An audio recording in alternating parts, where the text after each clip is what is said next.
service given, lay no trophy at his feet. Must I go and empty-handed? Must I meet my Savior so? Not one soul with which to greet him. Must I empty-handed go? Oh, ye saints, arouse, be earnest up, and work while yet is day. Ere the night of death o'ertake thee, strive for souls while still you may. Must I go and empty-handed? Must I meet my Savior so? Not one soul with which to greet him. Must I empty-handed go? Go ye therefore, and teach all nations. Go while you may, for the harvest is plenteous. Go before the darkness engulfs the earth, and then at the gates of heaven he will greet you with a smile. Must I go and empty-handed? Must I meet my Savior so? Not one soul with which to greet him. Must I empty-handed go? Mas ay go empty-handed. Salamat gid no sa siyabanon kag oras naman daw kita pamalandong no sang pulong sa Ginoo. At sa pagpadayon sa itong mga pagpanamyaw kag pagpamati sa pulong sa pag-ambahanon o magmati na sa pulong sa Ginoo sa adlaw. Sa ato niya sa may Colossians chapter 2. Colossians chapter 2 verse 6 asa sa verse number 10. Ato pagatunan ang ining bag-uliwat nga topiko. No sa ginaga. Kag ining adlaw aton tulokon ang introduction sa aton nga pagtuon sa pulong sa Ginoo. Keep walking. Colossians chapter 2, verse number 6 and sa verse number 10. If you have Bibles with you, paliblabok si mo Biblia, katong basahon diri o sang dungan o dira si imo tagsa ka mga panimalay. Ang pulong sa Ginoo nga siling, as ye have therefore received Christ Jesus the Lord, so walk ye in him. Verse 7. Rooted and built up in him, and established in the faith, as ye have been taught, abounding therein with thanksgiving. Verse 8. Beware, lest any man spoil you through philosophy and vain deceit, after the tradition of men, after the rudiments of the world, and not after Christ. For in him dwelleth all the fullness of the Godhead bodily. Verse 10. And ye are complete in him, which is the head of all principality and power. May God bless sa pagbasa sa pulong sa adlaw nga tubatunan no sa sinigid nga aga magapangamuyot. Ginoo, salamat gid sa dakong oportunidad nga sa liwat mabuksa imong pulong sa matag sa mga panimalay. Pagi Ginoo diri sa amon nga broadcast sa 90.5 FM ang Kaling Gospel Radio. Salamat Ginoo sa tanan ginamon matag palamati, tanan nga mga viewers, tanan nga mga followers. Open our hearts and our mind, O God, as we meditate upon your word. And let the Holy Spirit, Father God, to convince us and convict us sa magatuon kami sa pulong nimo. Hatay gawin mga pulong amay. Patabaran kami sa paglapas sa Diyos kay Kristo Jesus. Kabay pa. Day 150. No, sa aton nga devotion. Kaya aton nga pagtagaan sa pagtamod, ining tupiko, no, sige nga adlaw, keep walking. Ang kamaturan utod diri sa aton, makabasa naton ang Colossians chapter 2, verse 6 to verse 11. O, salamat gid no sa post mo sa aton nga comment section. No, sa aton mga aton nga verses. Our experience of Christ's sufficiency depends on our faithfulness to walk Him completely. Again mga utod. Amo ni ato makit-an diri nga pinaka idea o the CIT o the central idea of the text. O perminan na to ginimo ako ginambal mo na permis ako mga kopdanan ng mga young pastors. Don't forget to look at the CIT. the central idea of the text. Kung tulog ko nimo ang central idea sa aton nga text, agabas diri that our experience of Christ's sufficiency depends on our faithfulness to walk in Him continually. Nagasaldipin di lamang sa pangabuhi naton sa Ginoo, nga tutuod gid ka mapidayunon gid nga pagabuhi. That's why siling dira ni Paul, as you therefore have received Christ Jesus the Lord, so walk in Him. Patapos mo nga nabaton si Jesus imong maluwas, so magkabuhi ka upod siya. Ang word nga walk, hindi na nga lakat. Mundi pagkabuhi. Well, mautod din daksa pala man sa tutunan, kag sa Lunes sa atong suguran pagpamalandong naton sang una gingabahin. Batari ang atong kamatuoran sa pulos sa Dios. Kasi dira sa mga verse, rooted and built up in Him and established in the faith, as you have been taught, abounding in it with thanksgiving. Beware, lest anyone cheat you through philosophy and empty deceit. Pero mag-andam ka utod, basi may ara magdaya sa imo. Pagi sa mga madama na ito, philosophy and empty deceit according to the traditions of men, according to the basic principles of the world, and not according to Christ. Kaya mo man nang kakalatabo, di ba? Amo man ang naglatabo sa aton. And for in Him dwells all the fullness of Godhead bodily, and you are complete in Him, who is the head of all principality and power. Utod, Aryo. Kung natutulupang doon ang pulong sa Ginoo, magpakita sa aton sa isa kadako gid nga bahin abyan. Gibibla o si saon no ang pulong sa Dios. Ini nga passage sa aton sang tama ka precise o tama ka simple lang gid. Malipot kag simple nga maminsahe with that which many people fall short in personal experience of the sufficiency of Christ. Nawad ang kita sina ang experience niya. Kaya binaton nagkulang ang Ginoo, pero ang Ginoo wala gyud magkulang sa aton utod. And many have prayed to receive Jesus as their Savior. Do damo man nagpangamuyo. Lord, kung tani mag-angko ko sa kaluwasan, Lord, luwasa ako, Lord, luwasa ang akong pamilya. Many people prayed to receive Jesus as their Savior, but didn't think nga okay na ang tanan, kag amo lang ang tanan-tanan, wala na sa idugang. Kaya binaton kung okay na, but wala dara nag-unta tutod. They believe that sense of completeness in Christ will just follow kung nahimuon mo bayan eh, but no. Nalipat kita. Nga pagkatapos ni mo, nakilala si Jesus, nga mo manluluwas, the next of it, agud manginhimo naton bat ang inangabahin, we need to do our effort, our part, to grow and to protect our own sense of deficiency on God. Paano ta magtubo? Paano to naton i-protect ang aton nga pagtubo, kag aton nga pagsalig naton sa Ginoo. And such people fail to cultivate an ongoing and growing deficiency in Christ in their lives. Kamusta ka biyan? Wala maguntat ang aton nga relasyon sa Ginoo pagkatapos mo nakilala si Jesus, so nag-stop na dahil wala na. Hindi mo sina. Kundi nga pagkatapos mo nakilala siyang imo Diyos sa personal maluwas, the next part is to cultivate an ongoing, growing deficiency on Christ in my life and in your life. Sa aton tatag sa kamakabuhi. That's why adlaw-adlaw may pagsimba kita, adlaw-adlaw may pagtuong kita sa pulong sa Ginoo, because luyag naton mabuligan ang isa kag isa sa aton pagtubo, sa pagsalig naton sa Ginoo sa tugabuhi. Nga mo isang lipatan ini sa iban, nilipatan naton ini. Ngabi naton kung okay na ba din utoy mag-agawo na sa aton kaaway.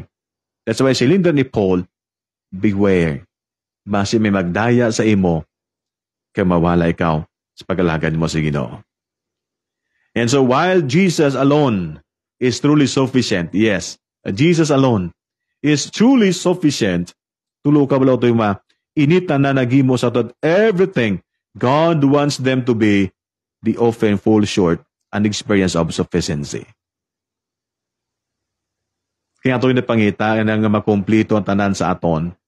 Kaya na ito nga mangin, okay na, satisfy ka na. No. anything in the world cannot satisfy us. Because only Jesus can satisfy us. Ang ato tutuod nga satisfaction, ang tutuod naton nga satisfaction, ara lamang sa Ginoo. Tulad bala ang inangabahin. They live with a frustrating sense of incompleteness and unfulfillment. Kaya nagalalain kita sini. Kaya na wala man nina ako nahimo, kaya wala man nina ako mataga sa kahumanan. That's why, ihatag bala sa Ginoo.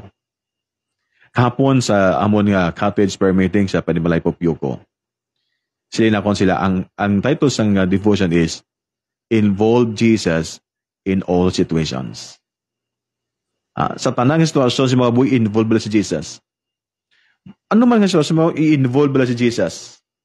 Sa aton pag-alaga sa Ginoo, agon magtubo kita sa aton relasyon sa Ginoo, magtubo aton pag-alaga sa Ginoo, uto kay gugma, himuon naton ang bahay ni ini. Tugyan sa Ginoo.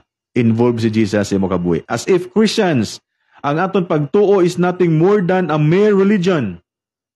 No. With all respect sa imong reliyon, with all respect kung ikakatong simbahan, but uto yung the Bible says, only Jesus can save us. Because si Jesus wala napatay para sa mga pastor, si Jesus wala napatay para sa mga Baptist, He died for all. That's why, pimin ako na siling, diri, sining a broadcast, we should build a relationship and we should not build walls. Mga utod, isa ni kabutang malakot doon that Christians nga tumatduo is nothing more than a mere religion that somehow is not working for them. The ritual na lang bala? Hindi na ritual utod. Hindi lang dira utod, kundi utod pang doon, ang ato kabuhi, arad ang pinakanami nga bahin, kumplito kaon ara ang Diyos mo. I wonder if you have a sense of completeness in Christ today. Maybe you have. Okay? May ara ka bala sense of completeness of Christ today? Nga kung utod pang doon na biyan, hindi nga kabuhi, tama ka nami. Kundi mo na-expressahan nga, kumplito ang tanan because of Jesus in your life. Ang pamangkot sa akon, kapamangkot si mo sing aga mo ni, do you have a personal relationship with Him by faith? Pastor, kapilanan ni mo na gibalik-balik, 150 days na ta sa aton nga devotion, kagada devotion, nahambala mo kami na, hasta pagin si mong, yes, I need to ask you personally, do you have a personal relationship with God by faith? May relasyon ka pala sa Ginoo pagtuon mo sa iya. Or maybe you assume that you have, because natao ka sa panimala ng Kristohanon, tawag nga tatay mo, pastor, no. I have a friend, naluwas siya, he was a pastor kid, and naluwas siya, kabaton sa kaluwasan, he received Jesus, ngayon nga man luwas, at third year high school na siya. Kung anak ka sang pastor, it doesn't mean that you're Christian. Kung anak ka sang Kristohano, it doesn't mean that you have a personal relationship with God. Because personal relationship with God is individual relationship. Ang kaluwasan abyan hindi sa kupay. Ang kaluwasan abyan hindi niya pagrupo-grupo. Ang kaluwasan is individual. Again, ako nagapamangkot si Mosing Adlaw. Ako yes, 100%. I have that personal relationship with God because I believe in Jesus as my Lord and Savior, not because I'm a pastor. Dito siguro nga pastor ko, then I'm a Christian, no. Dito sa pastor, I will save, no. Because I have Jesus in my heart. Pastor, may araman bala, pastor, kung wala sang Jesus, basi basi man man nga nagapakilala sa mga pastor, siyempre wala man si Jesus iya. Posible. Di ba? Di man tas nakahambal nga wala, di man hambal nga maara. Only God knows. But then, ang kaluwasan is individual. Again, do you have a personal relationship with God by faith? If you said yes, kamusta ka? Nagtubo na bala aton nga relasyon sa Ginoo? Nagtubo na bala aton nga kangtanan sa Ginoo? If you said, no, pastor, wala pa ko kaangkon kay Jesus, angkon manluluwas, I encourage you today, I invite you today, believe in the Lord Jesus Christ. That is conversation of Jesus and Nicodemus in John chapter 3. And Nicodemus asked, Master, how can a man be born again? Masulod bala siya sa tag-angkan siya nga iloy. And Jesus said, No, Nicodemus, for God so loved the world that He gave His only begotten Son, that whosoever believeth in Him should not perish but have everlasting life. Abyan, tuwis yun Jesus, ngimod Diyos personal mo luwas ng adlaw. Palapit siya iutod. Kasi limo siya mo gulong siya, Ginoo, ari ako, ginako na ako makasasala, patawaran sa masalanan. Ginatuan ako ni ikaw, nga ako Diyos, kag personal, nga maluluwas. Sa ngalan ni Jesus, kabay pa. Abyan mo na blang desisyon. Agod nga mangin imo man ining kaluwasan, and you can say, yes, Pastor, I have a personal relationship with God by faith. And then, next question is, do you find that you're growing in an ever greater deficiency on Christ Jesus? Nakita ba lang mo na nagtubo na ikaw? Because you have that personal relationship with God, may ara ka relasyon sa Ginoo, then nasapan ba nimo nagtubo na ikaw, nagtubo na ang imo nga pagsalig sa Ginoo. Ever greater deficiency. Pagsalig nimo sa Dios, pagsandig nimo kay Ginoong Hesus. Kasi wala. Then, we need to have our effort to grow. Patubuo naton kang tanan sa Ginoo. Patubuo naton pagtuo naton sa Ginoo. Abyan ka ni Gugma. Ang tatlong pamangkot na kung ibilin si mo sa simana mo ini. Do you find that your relationship with God is continually transforming you and making you more and more the person God wants you to be? Again, do you find that your relationship with God is continually transforming you and making you more and more the person God wants you to be? Nakita ba ni Otod? Nasapan ba ni Otod? Nga, may ikaw, padayon nga pagbag-o si mo kabuhi. Kanaghimo sa imo nga nangin isa ka person nga luyag sa Ginoo. Abyan, aring pagid ang isa ka pamangkot. Nga konbilsi mo, the last question for us today, before we close sa aton nga broadcast nga semana, are you growing in a greater sense of satisfaction in Christ? Are you growing in a greater sense of satisfaction in Christ? Nalipay ka ba lang nga may ara ka sa Ginoo? Nalipay ka ba lang nga ang Ginoo ara si madladlaw? Or nalipay ka ba lang magpangalagad sa Ginoo? Or base, kinipilit mo lang ugalingon mo magpangalagad sa Ginoo? Kundi ka mga simbahan na bilong, you go to your church. Kung kasimba ka kada Domingo, you go to your church every Sunday. Kung kasimba ka Friday, kadto ka sa simbahan, o Saturday, kadto sa simbahan nimo. Inang pangalagad, bala nga may kalipay sa pagpangalagad. Tutuod, bala nga there is joy in serving Jesus. Nga wala ka bala napilit because you want to grow in your personal relationship with God. And you want to go deeper and deeper in your relationship with God. Utod ka ni Gugma. Kabay pa untaning ato na makitaan sa to kabuhi. Masya pa nato sa kagulingon. Ang ato relasyon sa Ginoo, wala sa mag-untad na after you receive Jesus as your Lord and Savior. But you need to do, himuon imo, ang imo nga bahin, pagabudlayan imo na, agud nga magtubo imo nga kagulingon, magtubo imo relasyon sa Dios. Utod, as children of God, as God's children, we have to have that desire to pursue an intimate relationship with our Father. Subo mga kanakan sa Diyos. Subo mga kanakan sa Ginoo. Kinailangan natin ang desire, ang handom, nga aton padayunon ang aton nga intimate relationship with our Father. Dano mo kakilala imo nga amay? Diba? Dano mo kilala ang imo nga amay? Utod nga ni Ugma, ang manang aton handumon. Subo makanakan sa Ginoo, handumon naton ang aton nga intimate nga relasyon sa Ginoo. That's why ang pulo ni Pablo siya aga nagtudlo sa aton that we must do anong aton himuon, we must do agud nga mag-express naton ang full blessing of sufficiency of Christ Jesus in our lives. A sense of completeness and the fulfillment in Jesus Christ is a normal experience sa mga genuine Christians. In that experience, maghatag si imo matasakon sa isa ka naming experience, and that God is telling us, hibo naton sa nga passage. Dili sa ginambasa ni Paul sa aton nga passage in Colossians, ang kinadara ang pulong sa Ginoo. Now, before we come to that point, we need to get something. Settled our mind first. That's why ining aga isettle ito na una, o kagsaulin sa aton naton ang unang abahin, o sa aton pagpamalandong sa pulo sa Ginoo. All that Paul has to say about our experience of completeness in Christ. Amo yung bali Pablo. Ang aton experience in completeness in Christ na base sa aton nga theological reality. Abyan, siya that confidence in the theological reality before we can even give in to enjoy a personal experience of His sufficiency in our own lives.